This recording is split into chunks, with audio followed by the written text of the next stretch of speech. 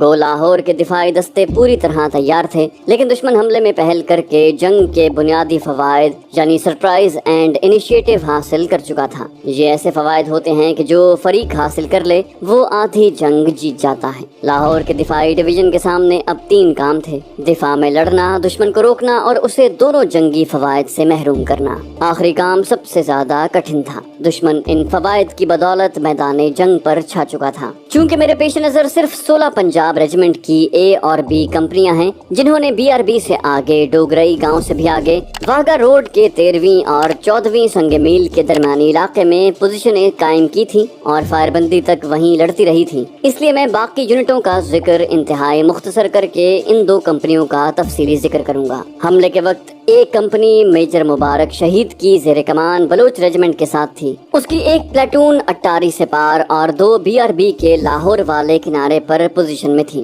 Be company major Nazir گل کی زیر کمان نہر سے پیچھے بٹالین کمانڈر کرنل گول والا کے ساتھ تھی۔ اسے بریگیڈیئر آفتاب احمد کے بریگیڈ کے ساتھ جوابی حملے کے لیے ریزرو فورس میں رکھا گیا تھا۔ دشمن کا حملہ 2 طرفی تھا۔ اس کے نمبر 54 بریگیڈ کی نمبر 14 پنجاب ریجیمنٹ نے بھینی کے علاقے پر حملہ کیا اور ذرا ہی دیر بعد نمبر 9 جاٹ اور نمبر 15 ڈوگرا ریجیمنٹ نے ڈوگرئی کی سمت سے حملہ کیا۔ بھینی کے اگلے مورچوں میں بلوچ ریجیمنٹ کے کیپٹن مسعود کی کمپنی تھی، جس کی نفری 100 کے لگ بھگ تھی اور اس کا مقابلہ 1000 کی نفری کی پلٹن سے تھا۔ کیپٹن مسعود کی قیادت میں اس کی کمپنی اس بے جگری سے لڑی کہ دشمن کی پوری پلٹن کو بکھیر کر صبح کے 6 بجے تک حملہ ناکام بنا دیا۔ واگا اور ڈوگرئی کے درمیان فرنٹیئر فورس کے میجر عارف جان شہید کی کمپنی اسکرین یعنی دیکھ بھالی کا کام کر رہی تھی۔ کمپنی پھیلی ہوئی تھی۔ گوشت پوسٹ کے ان 100 انسانوں کا مقابلہ دشمن کے ٹینکوں اور 1000 کی نفری کی پلٹنوں سے تھا۔ اسی علاقے میں بلوچ ریجیمنٹ کے میجر انور شاہ کی کمپنی بھی تھی۔